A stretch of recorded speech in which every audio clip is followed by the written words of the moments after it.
the rules of the municipality as well as anyone, because he was chairman of the planning committee for many, many years.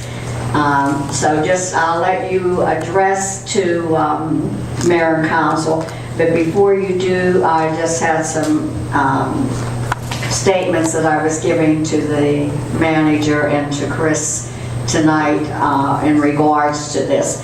And the one question I have is, we do have a noise ordinance and a time allowing for machinery to be allowed to be in use. Is that not correct, or is that just for the gas wells? The noise ordinance does not have a time limit. It does not. There are very few things, it's major excavating, coal mining, things like that, that actually have a time frame in the ordinance. However, any kind of noise like this is disturbing the peace, so you call the police.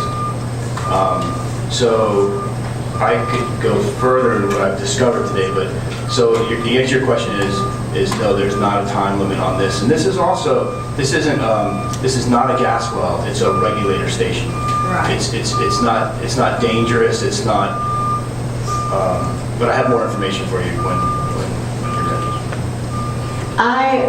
I thought that the gas, I know that we do have a noise ordinance that's across the board, correct? But I had thought that the gas wells, we did have that they couldn't start before a certain time and end before, and they have to end by a certain time. That's correct. The actual drilling, the installation of the gas well, we put a time limit on them. And if you recall, we would say, we're going to have no time limit unless we get complaints. And if we get complaints, then we're going to say during daylight hours, or 7 to 7, Monday through Friday. And then oftentimes we would tell the residents, we would say, you could listen to this for 3 or 4 days, 24 hours a day, or for 3 months every day. And oftentimes the community would say, we'll take it, we'll deal with the noise. If I could, in this case, I have more information, but I don't want to, I spoke with Don Andrews, the director of regulator stations at People's Gas this afternoon. He informed me that code enforcement had gone out there in October. We've been receiving complaints about this quite often. It has a valve on it, and they regulate the increase or decrease the amount of gas passing through this large pipe. And code enforcement would go out. When they went out there the first time, it was very loud. They talked to People's Gas. People's Gas shut it, slowed it down. It became intermittent. So now code enforcement has been back several times, and yet it's not loud when they're there. So we continue to get complaints. I saw that you, Mr. Roberto, was going to come speak to you today. He has a petition of neighbors, and it's unfortunate that it's come to this point that People's Gas hasn't taken care of it. But I spoke to the director of regulator stations, Don Andrews, today. He recorded the sound of the noise and sent it to the manufacturer of the valve. And they came out Friday. They were horrified. It's not supposed to make that noise. And this thing is also, I looked at aerial photographs from the 70s. It's been there a long time, but it wasn't on the 70s. From both the letters that I've received, they feel that this has been there for a very long time. So this valve apparently has broken. Something's wrong with this valve, and it's made it like a whistle. So it sounds like a whistle. Exactly. So they came out Friday. They looked at it. They've ordered parts. And they can't promise it'll be done this week, but like next week, they hope to have the issue resolved. And People's Gas told me they have just done, Walt Andrews apologized for the inconvenience it's caused everybody. Okay, because to be honest with you, from the letter that I received both from Mr. Roberto and from Mr. Papa, they did not get any consideration from People's when they called, and that was very upsetting. Or us, right?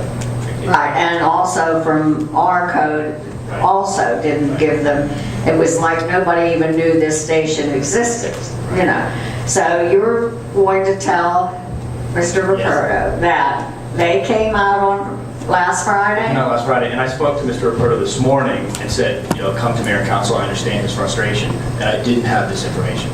I had been calling and also waiting to get calls back, and he called me this afternoon and gave me this information. Okay, so that's where we're at, that they did come and they tore it down and they saw that there was a problem, because I couldn't understand if it was there that long, why all of a sudden you would have this sound and not had it in past years. It's not supposed to make that sound. There's something wrong with it. So there is something wrong with it. They acknowledge there's something wrong with it. They've already torn it apart, and they said that it will be replaced within. He said next week, and then he called me back and he said he can't promise next week. And we know Okay. that kind of equipment isn't, you don't just buy it off a shelf. You're not sure Okay, it's- but we do have it documented, who you talked to, what they said. Yes. And if it isn't done within 2 weeks, then there will be another call, follow-up. Absolutely, yes. Okay, I'm sorry, I just wanted to get all the information out to you so that you were aware of, what we had looked into on this. So if you want any other statements. Yes, I'd like to speak. Okay, go ahead. My name's Eric Ruperto. I live at 27 Pecan Drive. This is my daughter, Emily. I'm a lifelong resident of Penn Hills. I've lived here for 48 years in this community. I've owned my current house for the last 20 years. For the last 19 years, I've had no problem with this station. It has been there since I've moved in. I stopped in to see Meg Balsamico last week to find out when the station went in. Nobody knows. They think it's been there quite a long time, as you have said. I've been experiencing a problem with the station for approximately going on a year now. It was sporadic last year. I wasn't sure where to turn to. I called code enforcement. I really couldn't get no resolution there. As winter came, it became less of an issue because the house is closed up. This spring, starting in the beginning of May, it was unbelievably loud. When I say unbelievably loud, it's so loud when it's running at high pressure. We actually have to shut the windows and doors of my house that still don't drown it out. We have to put on a TV or a radio. So when it got this loud, I took a walk up into the woods. I seen it's People's Gas. They have an emergency placard on it.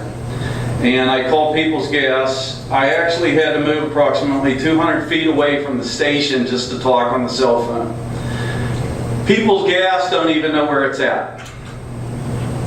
So they asked me if I can, this is their emergency response that I had called. Their station has a placard number on it to identify what it is. It's RE279. In case there's an emergency, you give that number and they send out somebody. They wanted to know if I could give their technician directions on how to get there because they have no idea how to get there. Okay, now how this can't be an emergency issue also, I don't know, because we're talking about large gas lines. The facility, it's not a building, it's a bunch of piping and equipment approximately the size of this room and a large fenced off area with barbed wire on top of it. Okay, they sent out a technician, nobody got back to me. The problem persisted. Over the course of the last month and a half, I got 13 calls into People's Gas. 11 of those calls went basically unresponded to. Till I talked to Meg Balsamico last week, and I thank her very much for her help. She got me a direct contact to People's Gas.